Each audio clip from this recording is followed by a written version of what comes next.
comandante Chávez nos estimuló a hacer, a protestar, a demandar, a criticar, a interpelar, siempre en el marco de la revolución para fortalecer a la revolución y para fortalecer el proceso democrático popular que iniciamos, por cierto, por estos días hace 20 años cuando aprobamos, el 15 de diciembre se cumplirán 20 años de la Constitución de la República Bolivariana de Venezuela. Y sobre todo la valentía y el coraje, compañeros, Antonio, Ana, Maurín, Amailín, Marta y a todos los compañeros y compañeras, sobre todo también a los familiares de las víctimas que han sido parte de este estudio y que han motivado a los compañeros a romper con el chantaje de que no se puede debatir, de que no se puede discutir porque se le hace el juego a la contrarrevolución, de que se le hace el juego al imperialismo, de que en una fortaleza asediada cualquier crítica es una traición, ¿no? Todo un conjunto de argumentos que han ido debilitando la capacidad de crítica y autocrítica como motor fundamental para un proceso revolucionario. Yo en ese sentido solo quiero apelar, a una experiencia. La Cuba de los años 90, más asediada, más aislada, no pudo estar y fue el momento en que Fidel Castro convocó a los más grandes debates en el seno de la sociedad cubana para un proceso de rectificación, ¿no? Y estaba absolutamente sola en el mundo, con los gobiernos, siempre hay algo peor, ¿no? Trump, pero en aquel momento Reagan y Bush parecían lo peor que podía haber pasado en el mundo, ¿no? Totalmente aislada, con provocaciones permanentes, y sin embargo fue el momento donde Fidel convocó más al pueblo a debatir, a corregir errores, a interpelar, y él mismo colocarse a la cabeza de estos procesos. Por lo tanto, compañeros y compañeras, yo no soy, como te dije, Antonio, no soy especialista en el tema. Me ha tocado acompañar las políticas públicas que desarrollamos en la revolución, especialmente desde el tiempo de la vicepresidencia ejecutiva que me tocó el privilegio de compartir con nuestro comandante Hugo Chávez. Sin embargo, mi presencia está aquí, porque o que expresa esa investigación es lo que uno se encuentra en la calle todos los días. Ustedes saben, yo no he parado de recorrer el país todos estos años y esa es una realidad creciente que lamentablemente afecta indistintamente a militantes del chavismo como a sectores que no militan en ninguno de las parcialidades políticas que hacemos vida en el país. Y sobre todo digo esto porque, mire, cada día menos en los sectores populares hay militantes orgánicos de la oposición, ¿no? Hay militantes chavistas y hay personas que están, librando la batalla por la vida de todos los días, por sobrevivir, por conseguir algo para el sustento, etc., ¿no? De manera que ciertamente este fenómeno se está descargando, sobre los sectores populares como sujeto social, sin distinguir parcialidades políticas. Y esto que revela la investigación que han hecho los compañeros y compañeras, no se puede hacer. Esas cosas ocurren. Y no fue que no dejaron de ocurrir también durante el periodo del comandante Hugo Chávez, no es la magnitud de que lo muestran. Pero lo que no se puede permitir es que se hagan en nombre de Chávez, y mucho menos en nombre de la defensa de una revolución que postuló y logró consagrar en la Constitución principios humanísticos y de garantías plenas de los derechos humanos. Porque por el contrario, más que defenderla, la debilita profundamente. En el marco de unas condiciones materiales cada día más difíciles, producto de toda la confrontación, del bloqueo, de la agresión a la que estamos siendo sometidos, si además de las condiciones materiales se restablecen los viejos métodos de autoritarismo, no solo en su expresión de la represión policial, sino también en cercenar el debate, en cercenar la participación política, bueno, estamos dejando sin base social a la revolución bolivariana. Y estamos poniendo en serio peligro su viabilidad. Por eso, más daño hace callar que abrir el debate sobre estos temas que están ocurriendo en la sociedad venezolana. Y hay que romper, bueno, el chantaje. El chantaje. Nosotros tenemos que aprender a debatir y a retomar la capacidad de luchar frente a desviaciones que se están dando en el seno de la sociedad venezolana, en este ámbito, pero también en el ámbito de los derechos fundamentales de la población, derechos laborales, derecho a la tierra, derecho a la estabilidad laboral.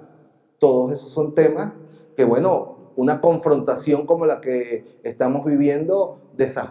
han desajustado la institucionalidad. Y por lo tanto, la institucionalidad, más que darle la espalda a esos problemas, tiene que reconocerlos y acompañar al pueblo que la defiende en la restitución plena de los derechos que habíamos alcanzado en la primera década de este siglo. Al respecto del tema específicamente, mire, del aprendizaje, pues, de lo que uno vivió como gobierno, los cuerpos policiales, y no solo en Venezuela, yo creo que los únicos ciudadanos autorizados, entrenados para ejercer, bueno, la fuerza, pero de alguna manera también la violencia, porque a un policía se le enseña a matar, ¿no? Igual que a un soldado. Son los únicos ciudadanos que el Estado y la sociedad, digamos, permiten que se les entrene para el uso de la fuerza, para matar, para emplear las armas, se supone, bueno, que en defensa de todos, de todos. Sin embargo, por la propia naturaleza humana, alguien que la sociedad y el Estado autoriza al uso de la fuerza, tiende las pulsiones humanas a aparecer, pues si aparece incluso el que no tiene autorización para hacerlo. Entonces la capacidad discrecional que asume el funcionario y los cuerpos policiales de criminalizar, de tomar la justicia por su mano, de participar o involucrarse en hechos delictivos. Imagínense, los cuerpos de inteligencia de cualquier país del mundo están autorizados a participar de la delincuencia para investigar la delincuencia. Entonces está autorizado a traficar con drogas, está autorizado a participar. Digamos, el límite entre el bien y el mal al que está sometido un funcionario policial es de mayor extremo que el que estamos sometidos el resto de los ciudadanos. Por lo tanto, allí viene lo que dice Soraya, bueno, digamos, las limitaciones legales, institucionales, que tienen que ejercer el Estado y la sociedad para evitar que esa línea, bueno, se borre y el funcionario policial termine, bueno, en el ámbito de la legalidad, de la delincuencia, sin ningún tipo de parámetros para hacerlo. Y es allí donde los grandes esfuerzos que hizo la Revolución Bolivariana desde la aprobación de la Constitución de la República Bolivariana de Venezuela hace 20 años, del pueblo que la aprobó, luego el desarrollo posterior de toda la legislación que especialmente a partir del año 2006-2007 y que tuvo su máxima expresión en el año 2010, 9, 10, 11, con la ya implementación del nuevo modelo de seguridad pública, de seguridad ciudadana en el país, bueno, marcó un hito y modeló o intentó modelar, porque a la luz de los resultados vimos que no logramos pues modelar, pero intentó modelar. Y ese modelaje se hizo en primer lugar desde la voluntad política del presidente de la República, que comenzó muy tempranamente a modelar. El primer episodio también casualmente ocurrió hace 20 años, cuando la tragedia de Vargas y, bueno, frente a los desmanes que algunas bandas criminales estaban haciendo en el marco de la tragedia, funcionarios policiales se sintieron autorizados a hacer ejecuciones que fueron denunciadas por Vanessa Davis, para entonces periodista del Nacional. Y Hugo Chávez llamó a Vanessa Davis no para amedrentarla, no para amenazarla, sino para decirle: yo quiero que tú me lleves a hablar con los familiares de esos entrevistados. Y se fue a La Guaira y conversó. Y esa voluntad política demostrada por el comandante Hugo Chávez ocasionó la primera fractura en el seno de la Revolución Bolivariana, porque el jefe de la DICIC de entonces, que era Urdaneta Hernández, era uno de los comandantes del 4 de febrero, y en torno a él muchos oficiales del 4 de febrero. Y Hugo Chávez expresó aquella frase que dijo: entre un principio y un amigo me quedo con los principios, ¿no? Porque estaba rompiendo no solo con un compañero de lucha, sino de un amigo de toda la vida, pues, que era Urdaneta Hernández, de sus mejores amigos. Una política clara a favor de romper con el viejo modelo de ejercer el poder en Venezuela y de ejercer, bueno, la autoridad policial en Venezuela, ¿no? Y a partir de allí, bueno, son innumerables los casos. La masacre de Kennedy cometida por funcionarios de la Dirección de Inteligencia Militar y muchos otros casos a lo largo de ese periodo, ¿no? Entonces, hay que forzar una voluntad política, y esa voluntad política, bueno, nace de la conciencia o nace de la lucha que los pueblos libran frente a eso. Porque lo peor que puede hacer uno es quedarse callado, no activar porque, bueno, no va a pasar nada, a pesar del temor que genera, a veces, bueno, cierto, pues, con amenazas claras de no denunciar, de no activar los mecanismos institucionales. Bueno, para una familia sola, tal vez surte efecto, pero si la familia de los afectados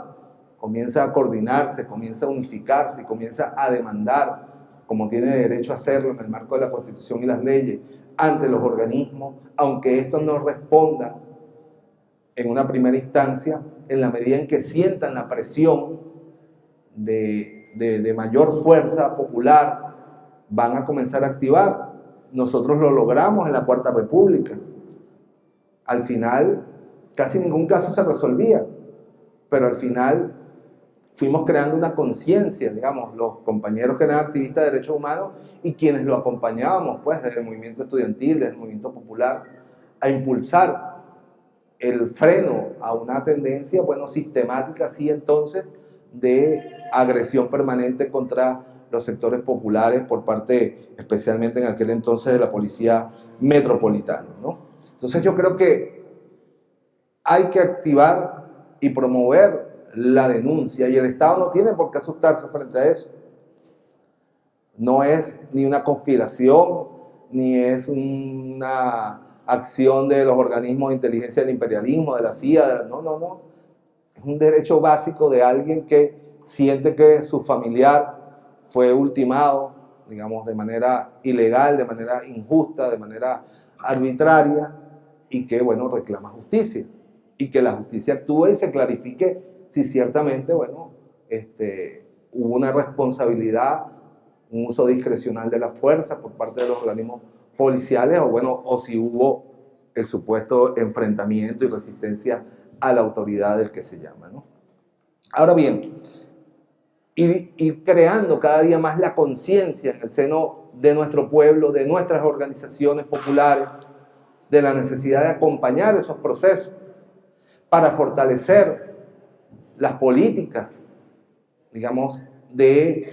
seguridad ciudadana que permitan una convivencia y que permitan el ejercicio, digamos, pleno de la democracia popular en los barrios, en las comunidades, en las comunas, en los consejos comunales. Porque además no está reflejado en la organización, pero hemos visto cómo de la violencia, digamos, ejercida contra los supuestos sectores o bandas criminales, que ciertamente las hay y que ciertamente tienen una capacidad también de armamento, de crueldad y de maldad, ¿no? Que no podemos negar, y que por lo tanto, como decía Soraya, se requiere una policía que sea capaz de proteger a nuestro pueblo frente a cualquier forma de violencia en el marco, bueno, de los procedimientos y de las leyes, pero también uno comienza a ver denuncias de el uso de la discrecionalidad policial en función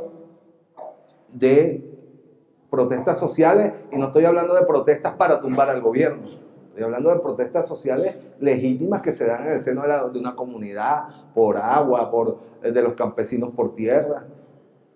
Hemos visto la actuación discrecional de cuerpos policiales al servicio de un terrateniente o al servicio del dueño de una panadería ocupada, como fue el caso de la Minca en la avenida Urdaneta, o incluso el uso discrecional de fuerzas policiales para resolver problemas laborales a favor de tal o cual patrón. Y más grave aún, también para resolver disputas políticas en el seno del Partido Socialista Unido de Venezuela o de las organizaciones. O sea, el problema es más grave, porque ciertamente cuando la policía siente que tiene discrecionalidad y que puede actuar al servicio de un funcionario particular o tal o cual, bueno, comienza a actuar con absoluta impunidad y termina el funcionario policial siendo un mercenario al servicio de tal funcionario, de tal dirigente político, de tal terrateniente, de tal dueño de la empresa burguesa, ¿no? Por eso el llamado, digamos, de indignación que hace Soraya es una alerta temprana a restituir, digamos, los mecanismos de control y de subordinación de las policías y de cualquier grupo policial que exista a los parámetros del Estado y de los estamentos o de los lineamientos constitucionales y legales que el Estado venezolano tiene para ejercerlo, ¿no? Mucho más allá de eso, no es el tema pues de esta, pero el tema de la violencia social sigue siendo un tema, compañeros y compañeras, que no podemos decir que desde la izquierda, como se nos convoca en este tema, lo tengamos resuelto. Nuestra gran apuesta como corrientes populares, democráticas de izquierda fue que resolviendo y atendiendo las causas sociales que generaban la violencia criminal, resolvíamos el problema. Y en la primera década de este siglo, digamos, Venezuela logró un proceso de transformación de la desigualdad social que lo llevó de ser el país de mayor o peor distribución de la riqueza a ser el país de mejor distribución de la riqueza. O sea, el país más igualitario de América Latina llegó a ser Venezuela después de estar en la cola de ser el país con mayor desigualdad social, a pesar de ser un país de altos ingresos. Precisamente cuando un país es de más altos ingresos, pero lo distribuye más desigual es que Haití, por ejemplo, que tiene pocos ingresos y que la brecha de desigualdad no necesariamente es tan grande como en países que tienen altos niveles de ingresos como los que tenía Venezuela en el siglo pasado, ¿no? De manera que, y vimos llegar médicos a los barrios, y vimos llegar entrenadores deportivos, y llegó la misión cultura, y llegaron las misiones educativas, y llegaron los sistemas de distribución de alimentos masivos a través de los distintos programas, casas de alimentación, programas de alimentación escolar. Siempre tuvieron debilidades, no son nuevas sus debilidades, pero llegaron, ¿no? Bueno, llegó hasta un Metrocable, pues, aquí a San Agustín, y a Marichas, allá, a sitios donde solamente llegaba la policía. Y sin embargo, eso no fue suficiente para resolver, digamos, el germen de la violencia. Elementos culturales de modelación de poder, de consumo, una cultura o contracultura de la muerte, de la crueldad, de la maldad, digamos, como parte de todo el desafío de la industria cultural, son elementos que también tenemos que poner en la balanza del problema. Y efectivamente, bueno, este tema de la violencia policial como un elemento, sin duda alguna, que estimula, bueno, el tema de los homicidios. Siempre me llamó, ustedes compañeros, ustedes los vieron, bueno, las cifras que vimos, que en el periodo del comandante Chávez, digamos, el incremento de delitos contra las personas fue mayor que de los delitos contra la propiedad. Digamos, desarrolló tanto una batalla de ideas en el plano de lo cultural, del consumo, contra el individualismo, contra el egoísmo, terminó, digamos, generando condiciones en las cuales el incremento de delitos contra las personas, es decir, el homicidio, la violación, el secuestro, digamos, se siguieron incrementando, ¿no? Y paradójicamente, de las cifras que recuerdo, Soraya, tú las debes tener más precisas, el delito contra la propiedad, es decir, el hurto, el robo, no disminuyeron, pero se desaceleraron, ¿no? Es algo que pues no tengo respuesta, simplemente que me quedó siempre ese dato como parte del interrogante de cuáles son las debilidades de una política desde la justicia social, desde las transformaciones reales en el territorio, en la comunidad, que no lograron contener el crecimiento de la violencia social expresada a través de la criminalidad, de la delincuencia. Son temas para el debate, pero sin embargo, nada justifica, compañeros y compañeras, nada justifica volver a un viejo modelo que tampoco demuestra que resuelve el problema, porque nada de esto ha resuelto el problema. Ni lo resolvió antes, ni lo está resolviendo ahora. Entonces nos obliga a todos como sociedad a pensar una política, ¿no?, que nos permita ir construyendo una sociedad de convivencia donde la autoridad pueda y deba ser ejercida en el marco de los parámetros constitucionales, autoridad policial, y sigamos, bueno, avanzando en el gran desafío de seguir construyendo una sociedad auténticamente humana, donde definitivamente las pulsiones de la maldad, la crueldad y la violencia sean contenidas en nosotros, los seres humanos. Muchas gracias.